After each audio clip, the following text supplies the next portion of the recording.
नमस्कार दोस्तों, स्वागत है आपका साइंस जर्नी में। दोस्तों, आजकल कुछ तथाकथित लोग नास्तिकों को परिभाषित कर खुद को स्वघोषित आस्तिक तथा जो इनके काल्पनिक कहानियों और षड्यंत्र को विज्ञान के आधार पर प्रमाण तथा प्रश्न करे उसे ये नास्तिक होने का सर्टिफिकेट बांट रहे हैं। बात यहीं रुक जाती तो ठीक थी, लेकिन रुक कहाँ रही। ये तो सीधे सीधे खुद को देश और विज्ञानविद इंसानों को देश विरोधी होने का स्वघोषित सर्टिफिकेट बांटने लगे हैं। यहाँ पे ध्यान देने वाली एक ही बात है कि ठेकेदारी इन्हीं के हाथ में है। किसको ब्राह्मण शूद्र कहना है, किसको शिया सुन्नी, किसको कैथोलिक प्रोटेस्टेंट, इसका सर्टिफिकेट इन्हीं कुछ ठेकेदारों के हाथ में है। यानी कि चित भी मेरी, पट भी मेरी और सिक्का मेरे बाबूजी का। ऐसे तथाकथित आचार्यों को तथा आस्तिकों को शायद इतना भी नहीं पता कि नास्तिक दर्शन भारत की अमूल्य धरोहर रही है। अगर ये तथाकथित आस्तिक दर्शन पढ़े होते तो पता होता कि आस्तिकता नास्तिकता क्या होती है। खैर, जानकारी के लिए मैं ही इन्हें बता देता हूँ। एक किताब लिखी है डॉक्टर वेद प्रकाश वर्मा जी ने, भारतीय एवं पाश्चात्य अनिश्वरवाद का इतिहास। एक दूसरी भी किताब पढ़ सकते हैं, चारवाक दर्शन बाय सुरेंद्र कुमार शर्मा जी। अरे कुछ नहीं तो महान क्रांतिकारी भगत सिंह का वो लेटर ही पढ़ लेते, मैं नास्तिक क्यों हूँ। आप जितने भी लोग इस वीडियो को देख रहे हैं और आप सभी में भी अगर किसी भी पॉइंट को लेकर ईश्वर, अल्लाह, गॉड रहित दुनिया,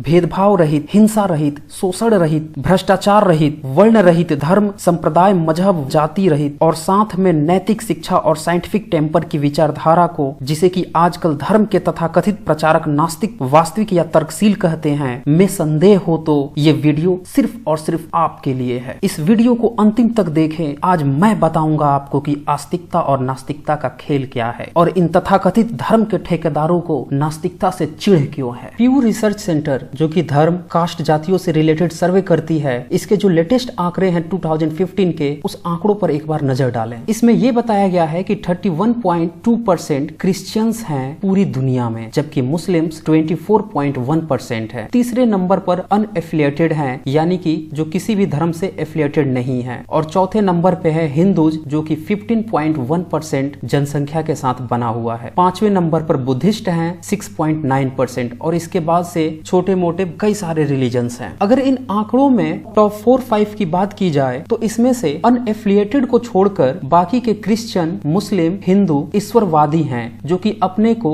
तथाकथित आस्तिक बताते हैं। जबकि इन्हीं में से कई सारे लोग ऐसे हैं जो प्रश्न रखते हैं, तर्क रखते हैं और विज्ञान के आधार पर कथा कहानियों की एनालिसिस करते हैं और उन्हें ये सारे ईश्वरवादी लोग नास्तिक बताने लगते हैं। आइए एक नजर डालते हैं दुनिया के इन 3 सबसे बड़े ईश्वरवादी रिलीजनों पे। पहला है क्रिश्चियन। शुरुआत आज से 2000 साल पहले इसके फाउंडर जीसस बताए जाते हैं। इनका जन्म काफी विवादित है, क्योंकि बताया जाता है बिना पिता के संतान है, जो कि आज तक साइंटिफिक रूप से बिल्कुल ही गलत है। अगर इनके कार्य क्षेत्र को देखें तो ये एक लकड़ी के कामकाज, यानी कि एक बढ़ई परिवार में पैदा हुए और लकड़ियों पे काम करते थे। इनके मन में कुछ विचार आते थे और उन विचारों को लोगों को इकट्ठा कर प्रचारित और प्रसारित करते थे, जो कि बाद में अंधविश्वास का रूप लेने लगा। जैसे कि ये किसी को छूते ही उसके रोग ठीक करने लगे। प्रवचन सुनने आए लोगों को 2 रोटी और 2 मछली से हजारों लोगों को खाना खिलाने की बात प्रचारित की जाने लगी। एक बार जब ये नाव में सवार थे और तूफान आया तो आदेश देकर तूफान को रोकवा दिया। समुद्र पर ये पैदल चलने लगे। अब इस तरह की बातों पर जो आंख मूंद कर विश्वास कर लेता है उसे ये आस्तिक कहते हैं, और जो इस पर तार्किक प्रश्न रखता है उसे ये नास्तिक कहने लगते हैं। इनकी मृत्यु समाज में अंधविश्वास फैलाने, चमत्कार करने के नाम पर बाबागिरी करने और लोगों को गुमराह करने इत्यादि मामलों पे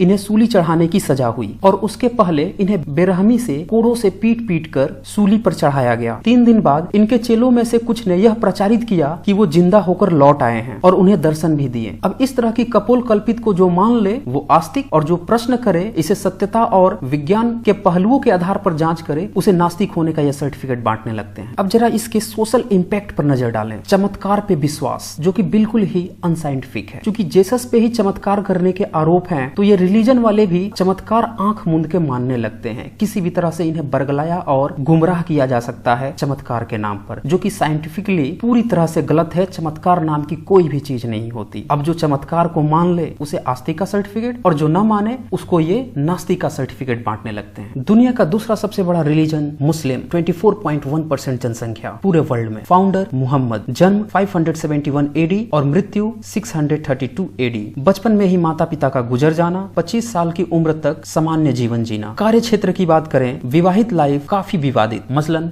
25 साल की उम्र में अपने से 15 साल की उम्र की विधवा के साथ शादी करना, बुढ़ापे में यानी कि 57 टू 59 इयर्स की एज में 6 से 9 साल की एक बच्ची से शादी करना और इसी तरह से 11 से 13 शादियां और कुछ बांदियों के साथ रहना। अगर इनके सामाजिक लाइफ की बात करें तो इनने अरब की पुरानी संस्कृति को ट्रेमेंडस चेंज किया। मूर्ति पूजा को हटाकर उसका रूप बदल दिया, यानी कि जिस ईश्वर की पूजा मूर्ति को रखकर होती थी अब उसकी जगह पे एक काबा रखकर यानी कि सगुण रूप को निर्गुण कर देना। इनकी विचारधारा के अनुसार काल्पनिक अल्लाह के लिए पूरी तरह से डिवोट हो जाना, उससे डर कर और डरा कर रहना, सारे कर्म जो धरती पे बुरे हैं वो मरने के बाद जायज हो जाना। जैसे कि एक जिहादी को मरने के बाद 72 हुरों का ख्वाब दिखाना, जन्नत में लड़कों द्वारा शराब का परोसा जाने का ख्वाब दिखाना, अपनी बात कहने के लिए एक काल्पनिक जिब्राइल का सहारा लेना और यह प्रचारित करना कि जब कभी वो कुछ अलग सी बातें करते हैं वो बात जिब्राइल की बातें होती है और उस जिब्राइल को किसी दूसरे के द्वारा न देखा जाना। इसके अलावे 7वें आसमान पर यात्रा करने का विवरण देना, जबकि यात्रा करने के आने के बाद पृथ्वी को चादर की तरह बिछी हुई बताना, जबकि हम जानते हैं कि आज जितने भी लोग स्पेस में गए हैं उन्होंने ऊपर से पृथ्वी को देखा वो गोल दिखती है। तो यहाँ पे इनकी बातें पूरी तरह से गलत साबित होती हैं। फिर उसके बाद चांद को हाथ के इशारे से 2 टुकड़े कर देना, जबकि हम जानते हैं कि 6ठी शताब्दी के एक व्यक्ति के लिए यह बिल्कुल ही इम्पॉसिबल सी बात है। वैज्ञानिक कारण बहुत सारे हैं, यहाँ पे मैं सिर्फ आपको झलक दिखा रहा हूँ। लिस्ट काफी लंबी है। अब इन कहानियों को जो आंख मूंद कर विश्वास कर ले उसे ये आस्तिक का सर्टिफिकेट, और जो इस पर प्रश्न पूछ ले वैज्ञानिक ढंग से इसकी जांच करे उसको ये नास्तिक का सर्टिफिकेट बांटते फिरते हैं। अगर इनके मृत्यु की बात करें तो भीड़ में जहर मिले हुए भोजन को खाने से बीमार पड़ जाना और लगातार 3 सालों तक बीमार रहना, काफी इलाज और चिकित्सा कराने के बावजूद भी ठीक न होना और इस दौरान किसी भी तरह का कोई चमत्कार न करना। अब इस रिलीजन की सामाजिक इम्पैक्ट की बात करें तो इसके ठेकेदार खुद को सबसे ज्यादा शांतिप्रिय होने की बात करते हैं, जबकि दुनिया के हर कोने में हिंसा फैलाने का आरोप लगते रहे हैं। और इसका कारण है इनकी जो धार्मिक किताब है कुरान, उसमें से कुछ विवादित आयतों का होना जो हिंसा के लिए उकसाती रही हैं। इनका दोहरा व्यवहार, सभी धर्मों के मजहबों से इस्लाम बनने के लिए अगर कोई व्यक्ति आता है तो उसका ये पूरी तरह से स्वागत करते हैं, जबकि कोई अगर इस्लाम को छोड़ने की बात करता तो उसके लिए फतवा जारी, कत्ल, डराने धमकाने को ये प्रोत्साहित करते हैं। अब इस रिलीजन की बातों को जो आंख मूंद के माने वो आस्तिक और जो न माने उसे ये नास्तिक का सर्टिफिकेट और उसे घृणा करने लगते हैं। आइए अब थर्ड ईश्वरवादी रिलीजन हिंदू को भी देख लेते हैं। दुनिया में इनकी संख्या 15.1% से भी ज्यादा है। आमतौर पे 3500 साल पहले सिंधु सभ्यता के पतन के बाद एक नई सभ्यता जन्म लेती है जिसे कि गंगा वैली सिविलाइजेशन भी कहा जाता है। शुरुआत में यहाँ पे नास्तिक दर्शन उभरते हैं जैसे कि चार्वाक दर्शन, बुद्धिज्म, जैनिज्म। अजित के काम्बली वो भी नास्तिक दर्शन चार्वाक दर्शन के काफी करीब होते हैं और इस तरह की विचारधाराएं लगातार 1500 सालों तक चलते रहती हैं। फिर विदेशी आक्रांताओं के आने के कारण यहाँ पे भी उन्हीं की तरह ईश्वरवादी मिक्सअप फैलने लगता है और उसका नतीजा ये होता है कि यहाँ भी 7वीं 8वीं शताब्दी के बाद मूर्ति पूजा, तरह तरह की कहानियां जो दादी नानी सुनाया करती थी, कथावाचक सुनाया करते थे, उन्हें कलेक्ट करके और 15वीं सदी में इन्हें लिखा जाने लगता है और इस तरह से काफी विवादित बातें भी उभर कर आती हैं। अब इन कथा कहानियों को जो मान ले वो आस्तिक और जो न माने, जो इस पर प्रश्न करे, वैज्ञानिक ढंग से इसकी सत्यता की जांच करे कि पहले आप बताओ तब हम मानेंगे, तो फिर उसे ये नास्तिकता का सर्टिफिकेट बांटने लगते हैं। अगर इसके सोशल इम्पैक्ट की बात करें तो ये विभिन्न जाति, वर्ण, गोत्र में बटे हुए हैं। खान पान, रहन सहन, पीढ़ी दर पीढ़ी एक दूसरे जाति वर्ण से नफरत करना, आपस में शादी विवाह न करना, रिश्ता न रखना, कुल मिला के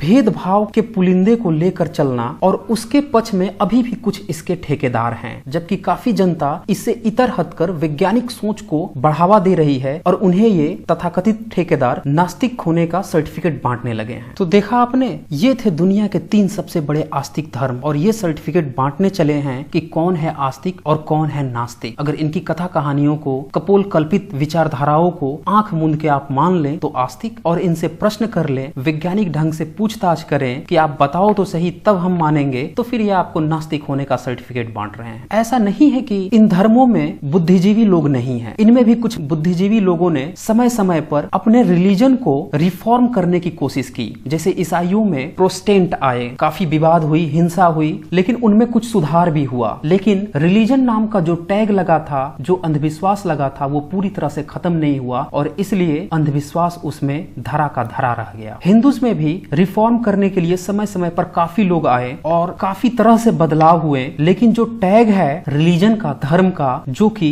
अंधविश्वास को कहीं न कहीं से परोस लाता है, उसके ठेकेदार ऐसा ही करते हैं। अगर वो वैज्ञानिक रुख अपनाए तो मामला बदल सकता था, लेकिन वो भला ऐसा क्यों करने लगे? इससे तो उनकी दुकानदारी ही चली जाएगी। अंधविश्वास ही तो है जो उनकी धर्म की दुकानदारी को चला रहा है। तो इस कारण से इन रिलीजनों से पूरी तरह से अंधविश्वास कभी न खत्म हुआ, रिफॉर्म होने की काफी कोशिश की गई। इस्लाम में तो रिफॉर्म करने की कोशिश ही हिंसा में बदल जाती है और इसीलिए उसमें कोई रिफॉर्म नहीं हुआ, कट्टरता उसी की उसी तरह बरकरार रह गई और इसीलिए अब वो पूरी दुनिया में चाहे जितना भी अपने को शांतिप्रिय बताएं, लोगों में एक नेगेटिव इमेज लगातार बनते जा रही है। अब मुझे बताएं, ये तथाकथित आस्तिक क्या इनका ईश्वर अल्लाह गॉड पूरे मानव समुदाय को क्रिश्चियन, मुस्लिम, हिंदूज और तरह तरह के रिलीजन में बंटवारा कर रखा है, या फिर ईश्वर अल्लाह गॉड ये कोई आक्रमणकारी हैं जो दुनिया पे हमला करके खरबूजे की तरह अलग अलग जगहों पे लोगों को बांट रखे हैं और अपनी तरह से गुलामी करवा रहे हैं अपने अपने विचारधाराओं के अनुसार, और जब चाहें तब अपने अपने विचारधाराओं के कारण लोगों को आपस में लड़ा देते हैं, दंगे फसाद करवा देते हैं, हिंसा करा देते हैं। और जो इन बातों को नहीं मान रहा है उसको ये लोग नास्तिकता का सर्टिफिकेट दे रहे हैं। जो हिंसा रोकने की बात कर रहा है, जो समानता की बात कर रहा है, जो भेदभाव रहित दुनिया चाहता है। तो मेरा प्रश्न यह है कि ये सुपरनेचुरल ने इंसानों को इंसान बनने की बजाय ईसाई, मुस्लिम, हिंदू इत्यादि बनने को क्यों कहा? क्यों ये छोटी मोटी घटनाओं पे जब विज्ञान नहीं था तब कभी